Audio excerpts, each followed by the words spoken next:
Bonjour la team, j'espère que vous allez bien aujourd'hui les amis. Je vous propose mon avis critique sur la série animée Chainsaw Man saison 1, disponible depuis, je crois, début novembre 2022 sur la plateforme Crunchyroll.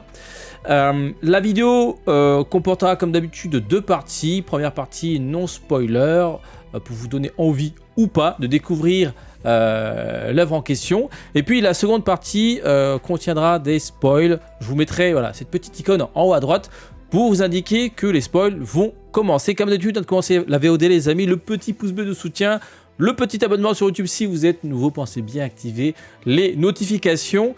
Alors, Chainsaw Man pour moi, c'est la révélation en 2022.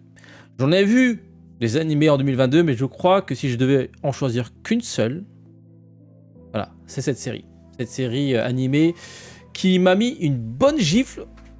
J'avoue que de base, encore une fois, j'étais pas très comment dire, hypé par cette œuvre parce que je connais pas le manga, je n'ai pas lu le manga. Et puis bon, j'ai vu le personnage principal, une tête de tronçonneuse, je dis bon, donc il va tronçonner des gens, ok d'accord. Mais bon, encore une fois, faut jamais se fier à la couverture d'un livre, il faut ouvrir et se plonger dans l'œuvre pour apprécier le travail qui a été fait. Donc Chainsaw Man est disponible depuis novembre que sur la plateforme Crunchyroll. La saison 1 comporte 14 épisodes d'une vingtaine de minutes. Pour l'instant, lorsque cette vidéo sera postée, il n'y a pas d'annonce concernant la saison 2. J'ai regardé récemment les news, toujours pas d'annonce. Apparemment, ils ont mis plus d'un an et demi pour faire la première saison. Là, nous sommes en 2023. Il y a de fortes chances qu'on n'ait pas de saison 2 pour 2023. Ce qui me rend extrêmement triste. Du coup, je vais peut-être devoir commencer à lire le manga. Bon, en même temps, bon, voilà, j'ai beaucoup apprécié l'animé. Parce qu'en fait, j'aime bien mater d'abord plusieurs saisons de l'animé pour ensuite lire le manga et pour voir les différences entre les deux versions. Mais bon, l'attente d'un an... c'est un peu pénible, donc on va quand même voilà, commencer à lire le manga. Alors, c'est quoi le pitch ? Le pitch, on se trouve dans un monde où les démons viennent sur Terre pour créer du chaos. Les démons se nourrissent des peurs des humains, ce qui les rend plus forts. Pour neutraliser ces démons, il y a les fameux Devil Hunter, les chasseurs de démons. C'est supervisé par le gouvernement parce qu'ils prennent ça très au sérieux. Parce que bon voilà, comme tu peux le voir sur le trailer, c'est assez sanglant, il y a des morts très souvent, etc. Et donc voilà, on suit un personnage qui s'appelle Denji, un adolescent qui est apparemment criblé de dettes. Il se retrouve en plus sans famille. Du coup, il fait le boulot de Devil Hunter. Pour arrondir ses fenêtres, pour manger et surtout pour rembourser les dettes. Et malheureusement, il a été, entourloupé et il finit mal en fait. Alors, il n'est pas tout seul. Pour réussir ses missions, il est accompagné d'un chien démon, Pochita. Donc c'est un chien qui a une tête de tronçonneuse. Enfin, il y a un chien qui a comment dire. Oui, c'est ça, il a une tête de tronçonneuse en fait. Il a une lame tronçonneuse au niveau du front. Donc c'est un petit chien tout mignon. Mais voilà, si tu tires sur la queue, voilà, je parle bien de. Voilà, ça se transforme en tronçonneuse et du coup il tue les démons avec son ami le chien Pochita. Malheureusement, voilà, comme j'ai dit, ils se font à un moment arnaquer. Voilà, ils tombent dans un guet-apens et ils finissent tous les deux. Quasiment mort en fait. Et Pochita, pour sauver son ami Denji, il va se sacrifier, il va lui proposer un pacte. C'est ce que font les démons avec les humains en fait. Ils peuvent faire des pactes, ou l'inverse, plutôt les humains peuvent faire des pactes avec les démons pour acquérir une partie de leur pouvoir ouais, je crois que c'est une partie. Ils ne peuvent pas récupérer tout le pouvoir, sinon en fait ça leur coûte quelque chose en fait. À chaque fois qu'un humain à chaque fois qu'il y a un pacte entre un humain et un démon, l'humain perd. Il doit payer le coût en fait. Ça peut être des membres de son corps, ça peut être la vue, ça peut être. Enfin bref, il perd quelque chose en fait. Le pacte a un coût. Du coup, l'être humain va récupérer une partie du pouvoir donc, du démon. Et donc, pour revenir à Denji, donc lui, il va récupérer donc, le pouvoir de son ami Pochita. Du coup, c'est pour ça qu'il se transforme en tronçonneuse vivant. Voilà, on voit le petit chien qui apparaît là. Il va se transformer en tronçonneuse vivant et c'est ça son pouvoir. Voilà, c'est ça le pitch. Bon, il est très vite remarqué par l'association, l'organisme Devil Hunter qui est chapeauté par plusieurs personnages énigmatiques, dont la fameuse Makima qui va le repérer et qui va lui proposer de rejoindre sa section. Elle gère une section expérimentale qui s'appelle la section spéciale 4, qui regroupe des spécimens un peu particuliers. Et la mission de cette section spéciale, c'est de traquer le fameux démon flingue qui, il y a quelques années auparavant, a fait un énorme carnage. Voilà. Ça, c'est le pitch, les amis. Bon, après, si vous voulez voir la suite, je vous invite à regarder les épisodes. Alors, j'avoue que j'ai eu du mal avec le premier épisode. J'ai dû le voir en 2 fois. Pourquoi ? Parce que, bon, j'avais l'impression de voir toujours à peu près la même chose. Des démons, des chasseurs de démons. Et puis, le héros rejoint les chasseurs de démons pour chasser les démons. Voilà, ça c'est ce genre de pitch, vous allez retrouver dans plein de mangas, plein d'animés. Mais voilà, il y a, l'écriture qui m'a plu. L'écriture qui est très intéressante. On a des personnages hétéroclites. Bon, après, c'est pas nouveau, mais on a des personnages hétéroclites qui doivent travailler ensemble pour une mission importante. Donc ici, la chasse du démon flingue. J'ai beaucoup aimé la mise en scène. La mise en scène est très cinématographique. Alors, je sais pas si les plans sont fidèles au manga. Je lirai le manga plus tard. Mais il y a des plans qui font vraiment... ça aurait pu être des plans de cinéma. Enfin, je me dis qu'en fait, ils auraient pu adapter plan par plan l'animé. Et ça aurait été magnifique voilà, en prise de vue réelle. Donc, voilà... les réalisateurs ont fait un joli travail de mise en scène. D'ailleurs, le générique correspond à plein de petits clins d'œil à des films tels Reservoir Dogs de Tarantino. Donc voilà, ça reprend pas mal de scènes. Je crois qu'il y a aussi The Big Lebowski, si je ne me suis pas trompé.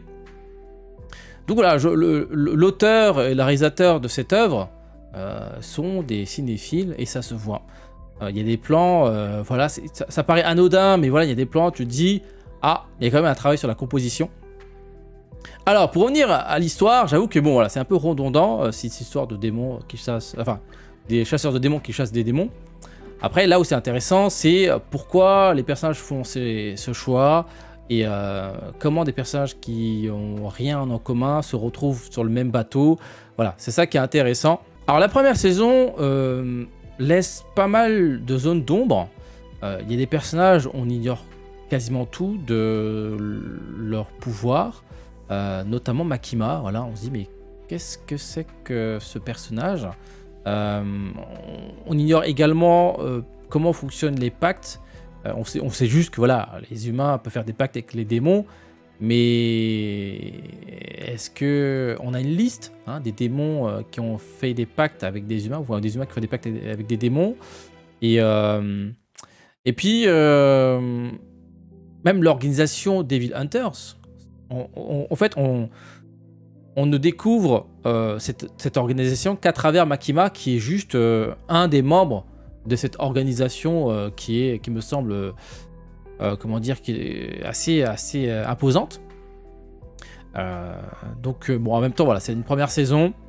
Ça met en place les persos de la section spéciale 4. Donc voilà, franchement, j'ai bien aimé. C'est vraiment l'approche cinématographique qui m'a bien plu. Maintenant, évidemment, je pense que certains vont peut-être tiquer sur l'humour un peu sous la ceinture des premiers épisodes. En même temps, c'est normal, on suit principalement Denji, donc voilà, ce jeune homme, qui est un adolescent en fait, et comme la plupart des adolescents à cet âge-là, ça rêve d'enlacer des jeunes demoiselles, ça rêve... C'est voilà, un adolescent qui rêve de connaître ses premiers émois avec la jante féminine. Donc c'est vrai qu'au début tu dis ouais bon c'est un peu ça fait beaucoup de propos sur la ceinture. Mais bon, du coup, en fait, comme il dit les choses cash, ça fait sourire. Voilà, ça fait sourire. Le personnage me paraît un peu bête. Mais bon, il est dans l'âge bête, donc ça colle. Pour moi, c'est pas choquant. Après, bon, évidemment, il n'y a pas que des personnages de type adolescent. Voilà, il y a Aki, un personnage très intéressant qui, lui, par exemple, il a qu'une mission, voilà, c'est d'attraper le démon flingue parce qu'il a des choses. Il a des choses en fui en lui. Son objectif dans la vie, c'est que ça, voilà. C'est quitte à en mourir, il doit buter le démon flingue. Un personnage assez triste en vrai, quand tu connais son histoire. Ensuite, il y a d'autres personnages qui rejoignent donc, cette section spéciale 4. Il y a Himeno. Himeno, au début, j'étais pas très très fan. Bon, je la trouve sympathique, mais encore une fois, là, elle est un peu borderline. Bon, je peux pas en parler plus. Enfin, j'en parlais plus dans la partie spoiler, mais après, je peux comprendre que les personnages de cette section soient, on va dire, un peu borderline. Dans le sens où, en fait, ils peuvent mourir à tout moment. Parce que leur métier de Devil Hunter, c'est un peu un métier difficile, un peu dangereux. Ils meurent. Enfin, beaucoup de membres sont morts en essayant de réaliser leurs différentes missions. Donc voilà, c'est peut-être pour ça qu'ils sont borderline, ils font tout dans l'excès, l'alcool, la débauche, voilà, etc. etc. Alors, ce qui est un peu dommage, je trouve, c'est que la série comporte pas mal de zones d'ombre concernant certains personnages, dont Makima, on sait quasiment rien d'elle, excepté qu'elle elle a un rôle important dans l'organisation des Devil Hunters, et que elle est puissante, voilà, on peut dire ça comme ça. Pareil pour Kobeni. Kobeni, au début, je voulais qu'elle meure, voilà, qu'elle quitte très vite l'animé. Et au final, on se dit, ah tiens, elle a un truc, mais bon, comme personne ne nous explique rien, on va peut-être devoir attendre la seconde saison. C'est ça qui est un peu dommage, c'est que la première saison donc, nous met en scène donc, l'histoire, le background et voilà, comment les différents personnages se retrouvent. Mais il y a quand même pas mal de zones d'ombre. Il faudra attendre la saison 2 qui n'arrivera pas avant 2024. Donc voilà, on est un peu sur la fin. Voilà. Mais j'aime bien. Du coup, j'ai hâte de voir la prochaine saison. Mais bon, je pense que je vais commencer à lire le manga. Donc voilà, je vous invite à regarder juste le premier épisode. Voilà, je pense que le premier épisode va vous convaincre. Je pense qu'il faut quand même... Non. En vrai, il faut attendre le 3e ou 4e épisode pour se dire, ah, là, on sort un peu du traditionnel, enfin, les histoires traditionnelles de chasseurs de démons. Parce que, voilà, les personnages, ils vivent dangereusement. Voilà. C'est très sanglant, c'est très très sanglant. Et voilà, c'est pas pour un jeune public. Je pense qu'on est plus proche d'un seinen qu'un shonen. Donc voilà les amis, on va s'arrêter ici pour la partie non spoiler. Pour moi, c'est la découverte 2022 en termes d'animé. Voilà, je connaissais pas du tout la licence, maintenant je suis à fond. Et j'ai très très hâte de découvrir la prochaine saison et de commencer à lire le manga. Voilà, parce que bon... la fin de la première saison, ça nous tisse des trucs, tu te dis, ça va être dur d'attendre. Donc voilà. Bon, avant de quitter la vidéo, les amis, n'hésitez pas à mettre un petit pouce de soutien, n'hésitez pas à vous abonner à la chaîne YouTube. Pensez bien à activer la notification pour être notifié lorsqu'une nouvelle vidéo sera postée. Bon, pour la partie spoiler, on va revenir sur certaines scènes, dont une des scènes, je crois, qui nous a tous choqués, je pense. Hein. La fameuse scène... pas d'Himeno, de Denji avec... C'est ça, avec Himeno. c'est dégueulasse, Bon, après, je veux bien que la série soit borderline, dans le sens où... enfin, ils y vont à fond, en fait. Hein. C'est-à-dire, quand ça gicle, en termes de sang, ça gicle de sang, quoi. Quand ça parle de fiac, ça y va à fond. Ça fait pas dans la demi-mesure. Hein. Denji dit clairement, moi, j'ai envie de toucher des coussinets. C'est mon seul objectif dans la vie. Donc ça dit des termes, ça dit des choses, voilà, sans tourner autour du pot. Et Himeno, bon bah, Pareil, il est un peu borderline, comme j'ai dit. En fait, ils font un métier difficile, dangereux, donc ils peuvent mourir à tout moment. Du coup, voilà, ça va dans les excès, ça boit comme jamais, par exemple. Voilà, elle se torche la gueule. Et du coup, comme elle est bourrée, bon bah, elle fait des choses un peu borderline, comme embrasser un adolescent, donc un mineur. Non seulement elle l'embrasse, mais en plus, elle lui bégère dans la bouche. Alors ça m'a...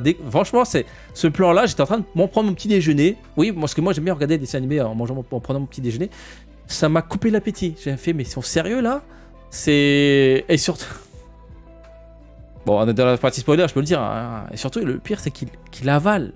Qu'est-ce qu'il est con, Denji. Je veux bien comprendre que c'est un adolescent qui manque d'expérience.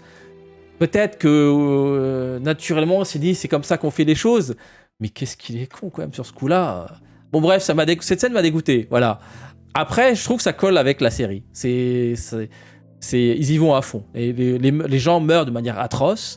Ça parle de fiac, ça parle de toucher des boobs comme récompense. Voilà, ça va à fond. Et c'est bien, ouais, c'est bien. Moi, à part la scène du vomi, bon, le reste, ça va.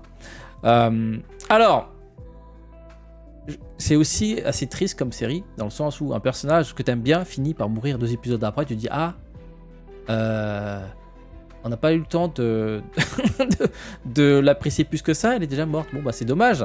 Donc, ouais, je parle de Dimeno, hein, Dimeno qui se sacrifie. Voilà, cette scène était vraiment touchante. Voilà, elle s'est battue jusqu'au bout pour sauver sa team. Alors j'avoue que le switch soudain d'une période calme et tout d'un coup il y a tout le monde qui se fait décimer. J'avoue que c'est assez soudain parce que bon, c'est vrai que au début tu vois une série, bon voilà, on suit un héros, Denji, voilà, c'est un adolescent. Lui, son objectif dans la vie, c'est des petits plaisirs simples, tu vois, manger, boire et toucher toucher une femme, quoi, enfin toucher une meuf. C'est son seul objectif dans la vie. Et tu sais, voilà, c'est gentil, c'est mignon, et puis tout d'un coup, bim, il y a tout le monde qui crève. Voilà, tu dis bon, on est à peine, même pas au milieu de la saison, et que voilà, on commence à perdre des personnages. Et du coup, là, ça prend un ton un peu plus sérieux. Là, tu te rends compte que notre héros Denji, il a pas n'importe quel démon en lui. Parce qu'on comprend, parce qu'il y a des gens qui veulent tuer le fameux Chainsaw Man. Parce qu'en fait, quand il se transforme, il devient Chainsaw Man. Donc il prend le pouvoir de Pochita, et apparemment, ce fameux Chainsaw Man a des ennemis. Voilà. Et là, on découvre aussi qu'il y a des démons très très puissants, ou des humains qui ont fait des pactes avec des démons très puissants. Et on se rend compte qu'il n'y a pas que les Devil Hunters qui ont fait des pactes avec des démons. Donc là, ça devient très intéressant. Et on se rend compte qu'en fait, que les démons ont une place très importante dans cette guerre, parce qu'ils font des pactes avec des humains, aussi bien du côté des Devil Hunters que du côté, entre guillemets, des méchants. Et du coup, c'est intéressant de voir comment ça va évoluer par la suite. Donc voilà, vraiment, j'ai vraiment apprécié cette première saison. Vraiment, grosse découverte de l'année. J'ai découvert par la suite que le manga s'était très très bien vendu en 2022, que c'était un des plus gros succès de 2022. Donc voilà, hâte de connaître le background autour de Makima, parce que Makima, elle a l'air toute gentille comme ça. Bon, elle fait 2-3 menaces, mais bon, on la voit quasiment pas à l'action pendant les premiers épisodes, et tout d'un coup, quand elle commence à prendre les choses en main, littéralement, elle prend les choses en main. Voilà, tu te dis... Waouh! Il y a un épisode où elle crée de la sauce tomate, voilà, elle fait exploser des corps, tu te dis, elle a dû faire un pacte avec quelqu'un, et ça rigole pas, quoi, ça rigole pas. Donc voilà. C'est pour ça que je dis que la première saison, bon voilà, ça met en place les choses, mais ça laisse pas mal de zones d'ombre. Et la fin de la saison 2, ça nous tease un nouveau personnage qui semble être important dans la série, enfin dans le manga. Et du coup, voilà, on est sur notre fin. Je trouve que 14 épisodes pour une première saison, c'est pas assez par rapport à cette œuvre. Ils ont dû faire 28 épisodes. Ou sinon 14 épisodes d'1 heure. Voilà. Donc voilà les amis, on va s'arrêter ici pour cette VOD. Tout ça pour vous dire, regardez Chainsaw Man les amis, regardez Chainsaw Man. C'est de la bonne cam, c'est vraiment une très très bonne série. Je vous invite également à découvrir le manga, j'imagine que c'est aussi bon, vu que c'est tiré du manga. Donc voilà, dites-moi ce que vous en pensez, quels sont vos personnages préférés. Donc voilà les amis, sur ce, passez une bonne journée, le petit pouce de soutien, le petit abonnement sur YouTube, et n'hésitez pas à me suivre sur mes autres chaînes et sur ma chaîne Twitch. Les liens se trouvent comme d'habitude dans la description. A très bientôt. Ciao ciao.